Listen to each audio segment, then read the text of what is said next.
வணக்கம் நேயர்களே, நான் உங்கள் அன்பான சயின்டிபிக் வேதிக் அஸ்ட்ராலஜர் அஸ்ட்ராலஜி பேசுகிறேன். நல்லது நினைப்போம், நல்லதே நடக்கும். இந்த வீடியோவில் நம்ம என்ன பார்க்க போறோம்னா, மேஷ ராசிக்காரருக்கு ஜூலை 2026 எத்தகைய ஒரு மாதமாக, பலாபலன்கள் நிறைந்த ஒரு மாதமாக இருக்க போகுதுங்கிறது சயின்டிபிக் வேதிக் அஸ்ட்ராலஜி முறையில் துல்லியமான முறையில் பரிகாரங்கள், மூட நம்பிக்கைகள் அதுக்குள்ளெல்லாம் போகாமல் மிகைப்படுத்தாமல் உள்ளது உள்ளவாறு ஒரு கிரகம் ராசிக்கு இந்தந்த இடத்துல இருக்கும் பொழுது எது மாற ஒரு தாக்கத்தை கொடுக்க போறாருங்கிறது மேஷ ராசிக்காரர்களுக்கு ஜூலை மாதம் எப்படி பிறக்க போகுது, எப்படி அந்த 30-31 நாட்கள் இருக்க போகுதுங்கிறது துல்லியமாக பார்க்க போறோம். இப்ப பாருங்க, மேஷராசியோட அதிபதியாகிய செவ்வாயே ரிஷபத்துல மாதம் முழுக்க 2ஆம் இடத்துல இருக்கார். ஸோ சுக்கிரனோட வீட்டில் இருக்கக்கூடிய செவ்வாய் ஓரளவுக்கு ஒளி பொருந்திய ஒரு செவ்வாயாக, அஃப்ளிக்ஷன் இல்லாமல், பிரச்சனைகள் இல்லாமல் இருக்கிற மாதிரி இருந்தாலும் சனியின் பார்வை 3ஆம் பார்வை பெறுகிறாருங்கிறத மறந்துடக்கூடாது. ஆனாலும் குருவால் பார்க்கப்பட்ட சனியாக இருக்கிறதுனால பெரிய தொல்லைகள் கிடையாது. இந்த 3ஆம் பார்வையாக இருக்கக்கூடிய சனி வந்து என்ன கொடுக்குன்னா, கொஞ்சம் வேலை பளு, ஸ்ட்ரெஸ் கொடுப்பார். பட் இருந்தாலும் எல்லா விஷயம் ஓரளவுக்கு நல்லா தான் நடக்கும். 4ஆம் இடத்துல குரு இருக்கிறது வேலை தொழில் விஷயத்துல அருமையான ஒரு அமைப்பை கொடுக்கக்கூடிய அமைப்பு இருக்குது. ஏன்னா அந்த குரு பயிற்சி ஆனது, ஜூலை மாதம் ஆனது அற்புதமான பயிற்சி மேஷராசிக்காரர்களுக்கு. அதே மாதிரி புதன் எப்படி இருக்கிறார், 4ஆம் இடத்திலிருந்து வக்ர ரீதியாக 3ஆம் இடத்துக்கு ஆட்சி பலத்தோட வருவது இன்னுமே இந்த ஐடி, சாஃப்ட்வேர், அக்கௌண்ட்ஸ் அது மாதிரி தொழில் இருக்கிறவங்களுக்குலாம் நல்ல ஒரு ஸ்திரத்தன்மை, நல்ல லேர்னிங், நல்ல எக்ஸ்பீரியன்ஸ் கெயின் பண்ற மாதிரி ஒரு மாதமாக இருக்குதுங்க. சுக்கிரனும் பாருங்க சிம்மத்துக்கு வந்துடுறார், 5ஆம் இடத்துக்கு வந்துடுறார் மாதத்தின் முதல் வார முடிவிலே. ஸோ இதெல்லாமே பார்க்கும் பொழுது நல்ல ஒரு அமைப்பு தான். இப்போ ராசி அதிபதியும் நல்லா இருக்கிறார், குரு நல்லா இருக்கிறார், மேஷராசிக்கு விரயசனி போயிட்டு இருக்குங்கிறது எல்லாத்துக்கும் தெரியும். ஸோ ஓவராலா இந்த ஜூலை மாதத்துல சூரியன், சுக்கிரன், புதன் இருக்கக்கூடிய அமைப்புகளை வச்சு பார்க்கும் பொழுது ஓரளவுக்கு வேலை பளு, மாணவர்களாக இருந்தாலும் சரி, படிப்புல இருக்கக்கூடிய ஒரு ஒர்க்லோடு, ஒரு ஃபோக்கஸ் அதிகமாக இருக்கும். அதே மாதிரி வேலையில் இருக்கிறவங்களுக்கும் கொஞ்சம் அதிகமான அவர்ஸ் ஒர்க் பண்ண வேண்டியதாக இருக்கும். வருமானத்துக்கு என்ன வழியோ அதை பார்க்கக்கூடிய அமைப்பாக இருக்கும். அதே சமயத்தில் நிறையா டெக்னிக்கல் துறையில் இருக்கிறவங்களுக்கு நிறையா கற்றுக்கிட்டு செய்யக்கூடிய அமைப்புகள் இருக்குது.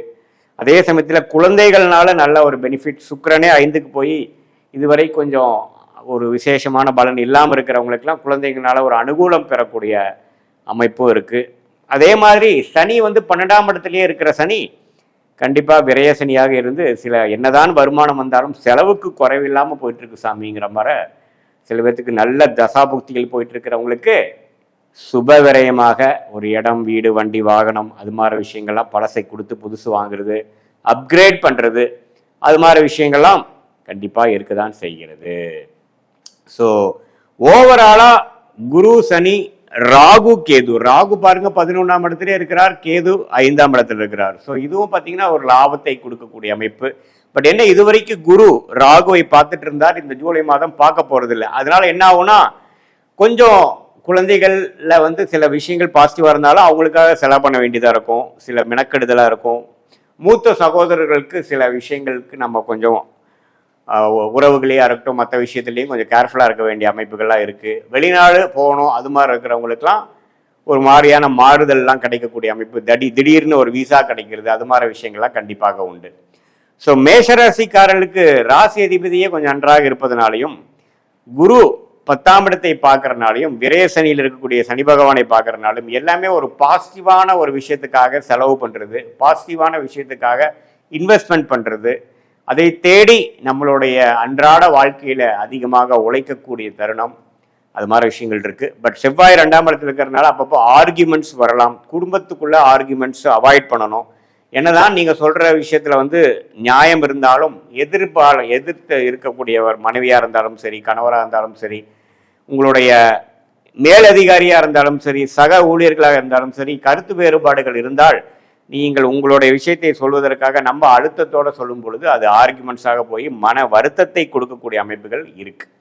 ஸோ மேஷராசிக்காரர்கள் நாம் உண்டு, நம்ம வேலை உண்டு, நமக்கு எது நியாயமாக படுகிறதோ அது அடுத்தவங்களுக்கு நியாயமாக படணுங்கிற அவசியம் இல்லை என்பதை புரிந்து கொண்டு ஓரளவுக்கு நம்மளுடைய வேலை, தொழில், அன்றாட செய்யக்கூடிய நம்மளுடைய கடமைகளை தவறாமல் செய்யக்கூடிய ஒரு ஃபோக்கஸான ஒரு மைண்ட் செட்டு, அதிகம் மற்றவங்ககிட்ட இருந்து ஒரு அங்கீகாரத்தை எதிர்பார்க்காத ஒரு அமைப்பு மாற நீங்க போயிட்டீங்கன்னா இந்த மாதம் ஜூலை மாதம் 2026 அப்படி ஒன்றும் தவறான மாதமாக இல்லாமல் நல்ல விசேஷ பலன்கள், நல்லாவே ப்ரொக்ரெசிவான பலன்கள், அடுத்து வரக்கூடிய தொழில் மேன்மை, அடுத்து வரக்கூடிய வேலை முன்னேற்றத்துக்கு வேணுங்கிற ஒரு அடித்தளத்தை கொடுக்கக்கூடிய அற்புதமான ஒரு மாதமாக மேஷராசிக்காரர்களுக்கு இந்த 2026 ஜூலை மாதம் இருக்குதுங்க. சூரியன் பாருங்க, ஜூலை 17க்கு அப்புறம் மாதத்தின் செகண்ட் ஆஃப் அவர் கடகத்துக்கு போறார். ஸோ கடகத்துக்கு போறதுமே தப்பு இல்லை, ஏன்னா 4ஆம் இடத்துக்கு சூரியன் போகிறார். 3லேருந்து 4க்கு போறது அவர் ஒன்றும் தவறு இல்லை. அதுவும் ஒரு வேலை, தொழில், இடம், வீடு, தாயார், அது மாதிரி விஷயத்துலாம் ஒரு முன்னேற்றத்தை கொடுக்கக்கூடியது. ஏன்னா குருவோட சேர்றாரு இல்லையா, அரசு சம்மந்தப்பட்ட விஷயத்துல நல்ல யோகங்கள் கிடைக்கிறது. குழந்தை செல்வம் எதிர்பார்க்குறவங்களுக்கு குழந்தை கிடைக்கிறது. வெளிநாடு போகணும்னு நினைக்கிறவங்களுக்கு வெளிநாடு போகக்கூடிய வாய்ப்பு கிடைக்கிறது. எல்லாமே ஓரளவுக்கு பாசிட்டிவாக வரக்கூடிய அமைப்பு இருக்குது. அதே மாதிரி மாணவர்களுக்கும் பார்த்தீங்கன்னா ஏதோ ஒரு காலேஜ் அட்மிஷன் ட்ரை பண்ணிட்டு இருக்காங்க, அது கிடைச்சா பரவாயில்லைன்னா அவங்களுக்கு பிடித்த ஒரு காலேஜு, ஒரு இன்ஸ்டிடியூஷன், அதே மாதிரி அவங்களுக்கு பிடித்த படிப்பு, அந்த குரூப்னு சொல்லுவோம் இல்லைங்களா, அந்த சப்ஜெக்ட்ஸே அவங்களுக்கு குரூப்பாக மேஜராக கிடைக்கக்கூடிய அமைப்புகளாக மேஷராசிக்காரர்களுக்கு இந்த சூரியன் ஜூலை 15க்கு அப்புறம் மாறக்கூடிய அமைப்பு. அவர் சூரியன் மிகவும் நல்ல ஒரு முக்கியமான கிரகமாக மேஷராசிக்கு இருக்கிறனால அவர் 5ஆம் இடத்துக்கு 4ஆம் இடத்துக்கு குருவோட சேருவது மிகவும் நல்லது. ஸோ எப்படி பார்த்தாலும் இது ஒரு மேன்மையான ஒரு மாதமாக மேஷராசிக்காரர்களுக்கு வருகிறது. இது ஒரு பொதுவான பலனே தவிர உங்களுடைய ஜென்ம ஜாதகத்தில் நீங்கள் எந்த தேதி, எந்த நேரம், எந்த ஊரில் பிறந்தீங்கிறத கொடுத்தீங்கன்னா ஒரு அப்பாயின்மெண்ட்டில் நம்ம என்ன பேசலாம் அப்படின்னா, நீங்கள் என்ன மாதிரி தசாபுக்திகள் உங்களுக்கு போய் கொண்டிருக்கிறது, என்ன ராசி, நீங்கள் ராசி மேஷராசியாக இருந்தாலும் என்ன நட்சத்திரத்தில் பிறந்தீங்க, அஸ்வினியா அல்லது பரணியா, கிருத்திகையா அப்படிங்கிறது பார்த்து, அதே சமயத்தில் என்ன லக்னத்தில் பிறந்தீங்க, லக்னாதிபதி எப்படி இருக்கு, மற்ற கிரகங்களாக எப்படி இருக்கு, இப்போ என்ன தசாபுக்திகள் போய்கொண்டு இருக்கிறது அப்படிங்கிறலாம் வைத்து இப்போ நம்ம பேசின இந்த பயிற்சி பலனையும் சேர்த்து வைத்து பார்க்கும் பொழுது சயின்டிபிக் வேதிக் அஸ்ட்ராலஜி முறையில் துல்லியமான முறையில் அடுத்து வரக்கூடிய மாதங்கள் எப்படி இருக்கு, எது மாதிரி விஷயங்கள் உங்களுக்கு எந்த திசையில நம்ம வாழ்க்கை திரும்புது, அடுத்து வரக்கூடிய ஷார்ட் டேர்ம் எப்படி, அடுத்து வரக்கூடிய லாங் டேர்ம் எப்படி, நம்மளுடைய கர்மா என்ன சொல்லுது, எது மாதிரி தொழில் நமக்கு நல்லதா இருக்கும், எந்த நேரத்தில் எது மாதிரி முடிவுகளை நம்ம எடுத்தா நல்ல பலன் கிடைக்கும், எந்த நேரம் வரைக்கும் பொறுமையாக இருக்கணும், எந்த நேரத்தில் நமக்கு அதிகமான ஒரு யோக பலன் கொடுக்கக்கூடிய வாய்ப்புகள் அதிகமாக இருக்கிறது, நம்மளுடைய லக்கி ஃபீல்டு என்ன, ஹையர் ஸ்டடீஸ் எது நமக்கு உகந்ததாக இருக்கிறது, நமக்கு வெளிநாடா, உள்நாடா, பிரைவேட் செக்டாரா, கவர்மெண்ட் செக்டாரா, எது மாதிரி விஷயத்தில் போகலாம் அப்படிங்கிறதெல்லாம் வாழ்க்கைக்கு தேவையான எல்லா விஷயங்களையும் சயின்டிஃபிக் வேதிக் அஸ்ட்ராலஜி முறையில் எந்த விதத்தையும் மிகைப்படுத்தாமல் ஒரு கிரகமும் இது மாதிரி உங்கள் ஜாதகத்தில் டிகிரி அடிப்படையில் இருக்கிறத நுணுக்கமாக அறிந்து நம்மளுடைய 18 வருஷ அனுபவத்தையும் எடுத்து பார்த்து சயின்டிஃபிக் வேதிக் அஸ்ட்ராலஜி முறையில் நம்ம சொல்லும் பொழுது தீர்க்கமான முடிவை உங்களால் கண்டிப்பாக எடுத்து வாழ்க்கையில் நீங்கள் எளிதில் வெற்றி பெற முடியும் என்று சொல்ல விரும்புகிறேன். மீண்டும் மற்றொரு காணொளியில் சந்திப்போம். நன்றி, வணக்கம். இந்த வீடியோவில் நம்ம என்ன பார்க்க போறோம்னா, ரிஷபராசிக்காரர்களுக்கு ஜூலை 2026 எத்தகைய ஒரு மாதமாக, பலாபலன்கள் நிறைந்த ஒரு மாதமாக இருக்க போகுதுங்கிறத சயின்டிஃபிக் வேதிக் அஸ்ட்ராலஜி முறையில் எந்த விஷயத்தையும் மிகைப்படுத்தாமல், பரிகாரங்கள் அது மாதிரி விஷயத்துக்கெல்லாம் போகாமல், எது மாற இடத்தில் ராசிக்கு எந்த மாற டிகிரியில் எந்த கிரகம் இருந்தால் எது மாற ஒரு பொது பலன், பொது தாக்குதல், இந்த ஒளி தத்துவ பிரகாரம் எந்த மாதிரி ஒரு தாக்கம் ரிஷபராசிக்காரருக்கு கொடுக்கும். ஃபார் எக்ஸாம்பிள் பாருங்க, ஆண்டு கிரகம் என்று சொல்லப்படுகிற சனி 11ஆம் இடத்துல நீடித்திருக்கிறார், குரு 3ஆம் இடத்துக்கு விட்டார், ராகு 10ஆம் இடத்துல இருக்கிறார், கேது 4ஆம் இடத்துல இருக்கார். இந்த ஆண்டு கிரகத்தின் சஞ்சாரம் எந்த தாக்குதலை, எது மாதிரி ஒரு அமைப்பை, எந்த மாதிரி ஒரு தாக்கத்தை ரிஷபராசிக்காரர் கொடுக்குதுன்னா, இதுவரை குருவால் பார்க்கப்பட்ட ராகு இப்போ குருவால் பார்க்கப்படாத ராகுவாக 10ஆம் இடத்துல நீடித்திருக்கிறார் ரிஷபராசிக்கு. ஸோ வேலையில நம்ம கொஞ்சம் பிரச்சனைகள் வரும். இதுவரை கொஞ்சம் ஸ்மூத்தா போயிட்டு இருந்ததெல்லாம் கொஞ்சம் களைச்சுட்ட மாதிரி இருக்கும். தொழிலில் கொஞ்சம் அதிகமான ஒரு ரீஆர்கனைசேஷன், கொஞ்சம் மாற்றி அமைக்கிறதுலாம் கொஞ்சம் செய்ய வேண்டியதாக இருக்கும். இடம், வீடு, வண்டி, வாகனத்தில் கொஞ்சம் கேர்ஃபுல்லாக பார்க்க வேண்டியதாக இருக்கும். சர்வீஸ் பண்ண வேண்டியதாக இருக்கலாம், அப்கிரேட் பண்ண வேண்டியதாக இருக்கலாம். தாயாரின் உடல் நலம் கொஞ்சம் பார்க்க வேண்டியதாக இருக்கும். இது மாதிரி ஒரு பொது பலன்கள் கொடுக்கக்கூடிய அமைப்பு இந்த ராகு கேது 10 நாளில் எந்த ஒரு சுப பார்வையும் இல்லாமல் இருக்கிறதுனால இருக்கு. அதே மாதிரி சனி 11ஆம் இடத்துல இருக்கக்கூடிய சனி இப்போ குருவால் பார்க்கப்படுவது அருமை. அது சனி திசை போயிட்டு இருக்கிற ரிஷபராசிகளுக்கெல்லாம் நல்ல பலன்களை எதிர்பார்க்கலாம்.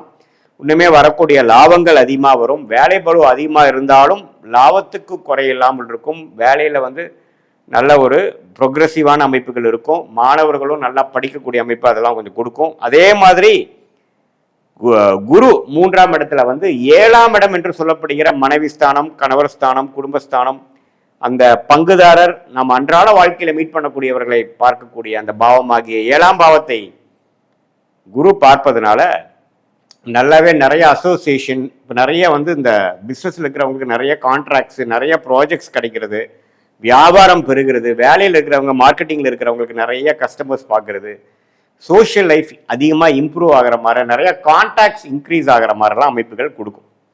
ஸோ இதெல்லாமே கொஞ்சம் நல்ல விஷயம்தான். இது மாதிரி கணவர் மனைவிக்கெலாம் கொஞ்சம் கருத்து வேறுபாடு இருக்கிறவங்களுக்குலாம் குருவின் பார்வை கொஞ்சம் நிவர்த்தியாக இருக்கும்.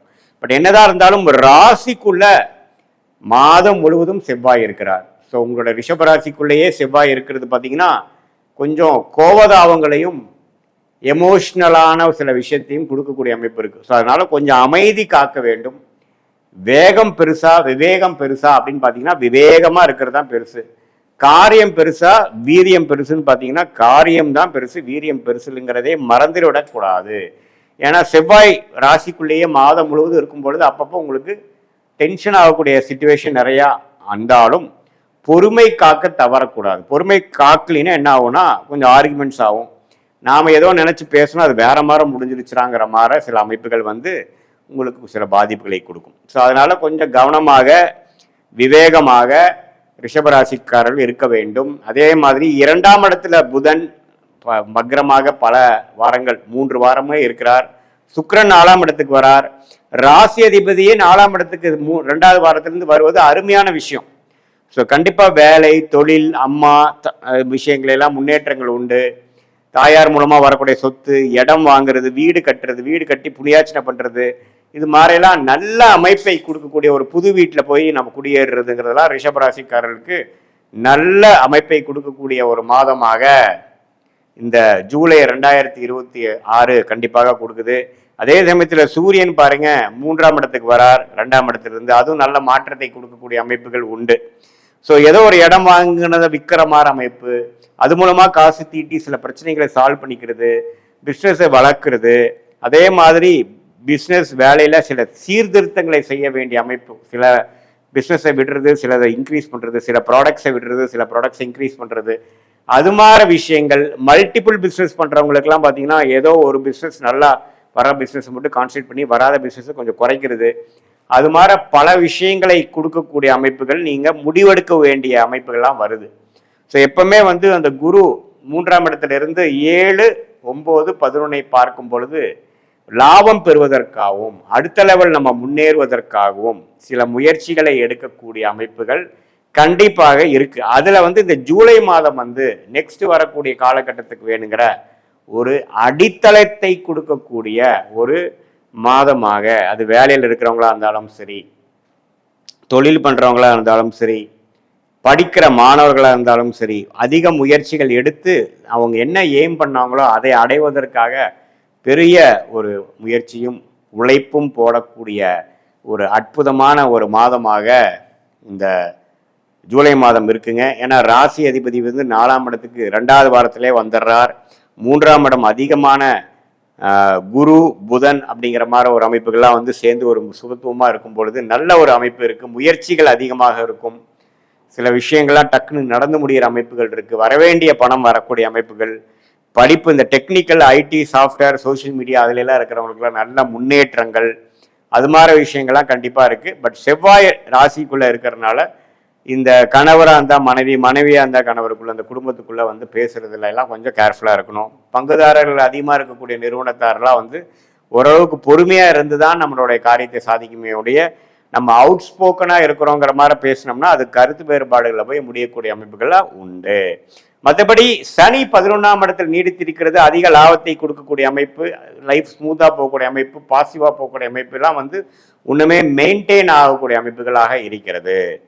ஸோ இதுதான் பொதுவான ஒரு பலனாக ஆண்டு கிரகத்தின் சஞ்சாரமும் மாத கிரகத்தின் சஞ்சாரமும் ஜூலை மாதம் 2026 ரிஷபராசிக்காரர்கள் இருந்தாலும் இது பொதுவான பலன் என்பதை மறந்துவிடக்கூடாது. உங்களுடைய பிறந்த தேதி, பிறந்த நேரம், பிறந்த ஊரை வைத்து நாம் ஒரு அஸ்ட்ராலஜிக்கல் அப்பாயின்மெண்ட்ல பார்க்கும் பொழுது உங்களுடைய லக்னம் என்ன, நீங்க ரிஷபராசியில ரோகிணி நட்சத்திரமா, மிருகஷீர நட்சத்திரமா, கிருத்திகை நட்சத்திரமா, இப்ப என்ன தசாபுக்திகள் போயிட்டு இருக்கு, தசநாதனும் புக்திநாதனும் உங்க ஜாதகத்துல எப்படி இருக்கார், யோகமான திசை போயிட்டு இருக்கா, அது எப்போ அடுத்த வரக்கூடிய நல்ல ஒரு டைம் எப்போ வருது, எல்லாம் இப்ப பேசின அந்த கோச்சாரத்தையும் சேர்த்து வைத்து பார்க்கும் பொழுது உண்மையே துல்லியமான பலன்கள் சயின்டிபிக் வேதிக் அஸ்ட்ராலஜி முறையில டிகிரி அடிப்படையில பார்த்து எதையும் மிகைப்படுத்தாமல் நெக்ஸ்ட் வரக்கூடிய ஷார்ட் டேர்ம் ஒரு 2 to 4 months எப்படி இருக்கு, அடுத்த வரக்கூடிய லாங் டேர்ம் எப்படி இருக்கு, எதுமாற வாழ்க்கை பயணங்கள் நமக்காக காத்திருக்கிறது, எந்த விஷயங்கள் நமக்கு நடக்கிற மாதிரி இருக்கு, எந்த மாதிரி விஷயங்கள் நம்மளோட கர்மால வரல,